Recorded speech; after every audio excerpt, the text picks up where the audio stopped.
ရခိုင်ထက်မတော်လို့ဘာကြောင့်ခေါ်တာလဲသူတို့သူမြတ်တွေကိုနောက်ချတယ်ရှူးကြော်တယ်ဆိုတော့အဲ့ဒါရခိုင်ထက်မတော်လို့ဘာကြောင့်ခေါ်တာလဲအင်းရှင်သူဘုံလို့ခေါ်ရမှာလေကျွန်တော်ကချင်းလူမျိုးပြပါတယ်ကိုဟုတ်ကဲ့ပါကိုအဲ့လိုရှိရင်ကျွန်တော်မြန်မာလိုပဲပြောပြလိုက်တော့မယ်နော်ကိုနော်အေးရမြန်မာလိုပြောမှဆိုရင်ပိုကောင်းတယ်အေးဟုတ်တယ်ရခိုင်ရဲ့ချင်းကတော့ပိုပိုလေးလေးပြောရမယ်ဆိုလို့ရှိရင်ကျွန်တော်တို့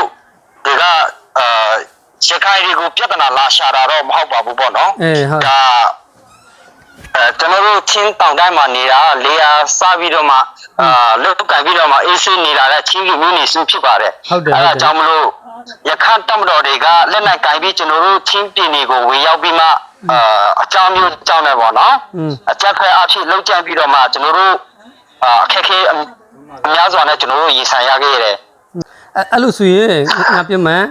ရခိုင်ထက်မတော်လို့ဘာကြောင့်ခေါ်တာလဲသူတို့သူမြတ်တွေကိုနောက်ချတယ်ရှူးကြော်တယ်ဆိုတော့အဲ့ဒါရခိုင်ထက်မတော်လို့ဘာကြောင့်ခေါ်တာလဲအင်းရှင်သူဘုံလို့ခေါ်ရမှာလေကျွန်တော်တို့ရခိုင်တပ်မတော်ဆိုတာကသူတို့ကိုဘယ်လိုပြောမလဲသူတို့ကိုနှင်းချချင်းတဲ့လေစိတ်တဲ့မဟုတ်ပါဘူးဘယ်လိုပြောရမလဲညီများချစ်တဲ့စိတ်တဲ့ပေါ့နော်ညီကိုဆိုတဲ့စိတ်နဲ့ကျွန်တော်တို့ရခိုင်တပ်မတော်အဲ့လိုမျိုးခေါ်ချင်းဖြစ်ပါတယ်ကိုဟုတ်လားအဲ့လိုသူတို့အကူချင်းစာနာမှုမရှိခေါ်လို့ရမလားသူတို့အချက်ဖက်လို့ပြောလို့အချက်ဖက်လို့ကျွန်တော်တို့ကတတ်မဲ့တော့မှာပေါ့ရခိုင်တတ်မတော်လို့မခေါ်တော့ပါဘူးအချက်ဖက်လို့ကျွန်တော်တို့ကတတ်မဲ့နဲ့အနေထားရောက်နေပြီဟုတ်လားအဲ့ဒါပဲငါအဲ့ဒါပဲပြောချင်တာအဲ့တော့ဟုတ်ကဲ့အဲ့လိုချင်းကျွန်တော်ပေါ့နော်ဟိုကျွန်တော်တစ်ချက်လောက်ပြောပြစီပေါ့နော်ဟိုတစ်ခေါက်ကတော့ကျွန်တော်တို့ချင်းပြည်နယ်မှာပေါ့နော်ချင်းပြည်နယ်ဒါဟာခါတို့ထန်တရိုင်တို့မှာတော့သူတို့မဝင်ပါဘူးဒါပေမဲ့ကျွန်တော်တို့ချင်းပြည်နယ်ပလောဝမျိုးတွေထဲမှာတော့သူတို့ဝင်လာတယ်9ရက်နေ့မှာသူတို့ဘယ်လိုမျိုးစာထုတ်ပြန်တယ်လဲဆိုလို့ရှိရင်9ရက်နေ့မက်စလာ9ရက်နေ့2014မှာတော့လက်နက်ကင်ပြီးတော်လာရေးလက်ထုတ်ခတ်တာအမျိုးမျိုးအကြောင်းရှိခဲ့တာပေါ့နော်လက်နက်ကင်ဖို့အတွက်အမျိုးမျိုးသူတို့တွေကဘယ်လိုပြောရမလဲလုတ်ခတ်ပြီးတော့မှပြည်သူစီဆိုပြီးတော့မှသူတို့ခေါ်ဖို့အတွက်ကျွန်တော်တို့ချင်းလူမျိုးတွေကမလို့အဲ့တဲ့ကြောင့်မလို့တရားရခိုင်တို့မှာ90ရခိုင်တို့ကတော့ပြပကို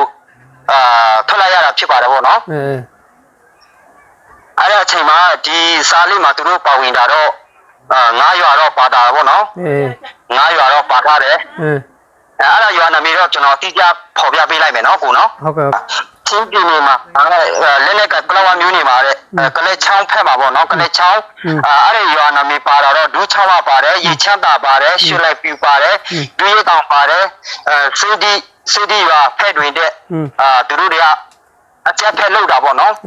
ရွာငယ်ရွာကြီးကိုတော့သူတို့ရွာအကြီးကိုဆိုလို့ရှိရင်အခုဒူးချောင်းမှာဆိုလို့ရှိရင်သူတို့စီရောက်တော့အနည်းဆုံးပေါင်ရမယ်သူတို့တော့ထုတ်ပြန်ချက်ရှိတာပေါ့စာလေးကတော့နော်ဟုတ်ကဲ့ဒီဒူးရတောင်မှာရွှေလိုက်ပူမှာဆိုလို့ရှိရင်လူအားမဖြစ်မနေ9ရောက်တော့သူတို့မဖြစ်မနေပါဝင်ရမယ်ဆိုတဲ့စိတ်နဲ့သူတို့အာဏာထုတ်ထားတယ်အဲ့ဒါကြောင့်မလို့တမတော်လောက်တာကပြည်သူမပါဘဲနဲ့လောက်တာကအကြက်ဖက်လို့ကျွန်တော်တို့ချင်းပြည်သူတွေကအလုံးသူတို့အကြက်ဖက်လို့ကျွန်တော်တို့ကတတ်မှတ်တာပေါ့နော်ဟုတ်ကဲ့အခုချင်းနဲ့သူတို့နဲ့ဘယ်လိုအဆက်သွယ်ရှိရလဲ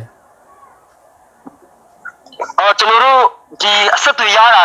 ကတော့ကျွန်တော်တို့အခုပါကြောက်ရလာတယ်လေဆိုလို့ရှိရင်ပေါ့နော်ကိုပေါ့နော်ကျွန်တော်တို့ချင်းပြည်သူတွေကအခုဘယ်လိုပြောလာမလဲဆိုလို့ရှိရင်ကျွန်တော်တို့အိန္ဒိယဘက်ကိုထွက်ပြေးသွားတာလားခုနပြောသလိုပဲ100ရခိုင်တို့မှာ90ရခိုင်တို့တော့ထွက်ပြေးကုန်ပါပြီပေါ့နော်လူကြီးတွေပဲအခုတော့ကြံခဲ့တယ်90ကျော်တဲ့60ပြီးတော့မယ်အသက်60ပြီးတော့မယ်လူတွေပဲကြံတော့တယ်ကိုယ်အဲ့ဒါဟိုရခိုင်ဟိုရဲ့နေစမှုကြောင့်ဟလာရခိုင်ရဲ့ဟုတ်တယ်ရခိုင်ရဲ့နေစမှုကြောင့်ဟုတ်တယ်မှန်တယ်အဲ့ဒါအဲ့လိုဆိုရင်ချင်းမှာလဲအဲ့လိုမျိုးဟိုလူကြီးတွေဘာတွေစဉ်းစားတာချင်းအမျိုးသားတွေကောင်းဆောင်တွေဘာတွေဘယ်လိုစဉ်းစားတာလဲဘယ်လိုလုပ်တာလဲသူတို့ပြောတာတော့ကောင်းမှာတော့ပြောထားတယ်ဒါပေမဲ့အခုချိန်ထိချင်းပြည်နေမှာပေါ့နော်ဟုတ်ကဲ့လာပြီးတော့မှအားပေးစကားတွေပြောထားတာတော့အခုချိန်ထိကျွန်တော်တို့တိတ်ပြီးတော့မမြင်ရသေးပါဘူးသူတို့အကြောင်းနဲ့အလုံးရှုံနေမယ်လို့ကျွန်တော်တို့အမြဲတမ်းယုံကြည်တာပေါ့ ကျွန်တော်တို့ဒါပြပမှာရောက်တဲ့ညီကိုတွေလည်းဘယ်လိုပြောရမလဲဆိုလို့ရှိရင်ချင်းပေါ့နော် CIA CNF သူတို့ကိုကျွန်တော်တို့အမြဲတမ်းတော့ထောက်ပို့ရေးအနေနဲ့ကျွန်တော်တို့အမြဲတမ်းပါဝင်ခွင့်ရှိခဲ့တဲ့ကျွန်တော်တို့အဲ့လိုဆိုရင်အဓိကနေစတာတော့ရခိုင်ဘောဟုတ်တယ်ကိုရခိုင်လူမျိုးအမြဲတမ်းအရင်နေဆက်တယ်အဲ့မှာမြန်မာအစိုးရတွေဘာလို့မပါဘူးလဲအဖက်မှာမြန်မာတမတော်တွေကကျွန်တော်တို့ကိစ္စတော့အဲ့လောက်ထိနေဆက်တာတော့မရှိပါဘူးမြန်မာတမတော်တွေအရင်ကတော့အဲ့လောက်ထိနေဆက်တာမရှိပါဘူးဘူရာဆွေးရသူတို့ပြည့်စည်တောင်းတဲ့ခင်မှာသူတို့ဒိုင်ယာဒစီတော့ပေးတာပေါ့ရခိုင်တမတော်တွေကအဲ့လိုမဟုတ်ဘူးလက်နဲ့ကင်ပြီးတော့မှအမျိုးကြောင်းနေပေါ့နော်ဟုတ်တယ်ဒါလည်းရှိတာပေါ့ကိုကအဲ့လိုပြောရှင်းတယ်မဟုတ်ဘူးအခုချိန်မှာအဲ့ရခိုင်တွေကနေစစ်တယ်မလားချင်းလူမျိုးတွေကိုအဲ့ရှင်းဖက်မှာဟုတ်တယ်ရှင်းဖက်မှာအခုဟိုမြန်မာအစိုးရတွေမရှိဘူးလားမြန်မာအစိုးရတော့ရှိတဲ့နေရာမှာတော့ရှိမယ်ဒါပေမဲ့ကျွန်တော်တို့ဒါချင်းပြည်သူကိုစားလေးမဟုတ်တယ်လို့ပေါ့နော်ဘယ်လိုပြောရမလဲဆိုလို့ရှိရင်ပလောဝါရဲ့ကိုစားအနေနဲ့ပေါ့နော်ကျွန်တော်အနည်းငယ်ပြောချင်တာတော့ချင်းပြည်နယ်ပလောဝါမျိုးနေမှာတော့2024ကျွန်တော်၄ရက်နေ့မှာတော့မြန်မာတမတော်ကကိစ္စသွားပြီပေါ့အဲ့ဒါအနေထားတော့ရှိတယ်အဲ့ဒါအချိန်မှာဒါထပ်တလိုက်တို့ flight ဖက်မှာတော့ကျွန်တော်တော့တိတ်ပြီးတော့မတိရဘူးပေါ့နော်ဒါဆိုရင်အခု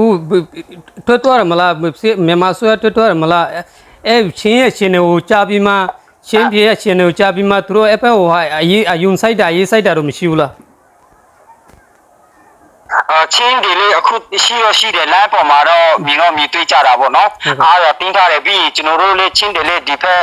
ခါဖက်မှာဆိုလို့ရှိရင်မြန်မာတမတော်တွေရှိသေးတယ်အဲ့ဖက်မှာအာယုံစားရတာပေါ့သူတို့ကလည်းအဲကြောင့်မလို့သူတို့ကလည်းမကောက်ဘူးလို့ပြောလို့လည်းမရဘူးပေါ့နော်သူတို့နေရာမှာတော့မြန်မာတမတော်ကကိစ္စတဲ့နေရာမဟုတ်သေးတဲ့ကြောင့်မလို့လေအဲ့လိုဆိုရင်မြန်မာတမတော်ကအင်းအားနဲ့ဟိုဟာရှာလို့ပြီးမယ်အင်းအားကြီးလာမှာဆိုတော့အဲ့ဖက်မှာတော့မရဘူးအဲ့လိုဆိုရင်မြန်မာတမတော်ဘက်မှာဆိုရင်အင်အားထိုးဖို့လိုသေးတယ်နော်ကိုမြန်မာနိုင်ငံကိုအဆက်ဆက်ရနေဘက်မှာတော့ဟိုသူတို့ဟိုလို့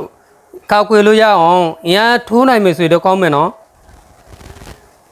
ဟုတ်ကဲ့ပါနော်ဟုတ်ကဲ့ကျေးဇူးပဲနော်ကျေးဇူးပဲလေးကျေးဇူး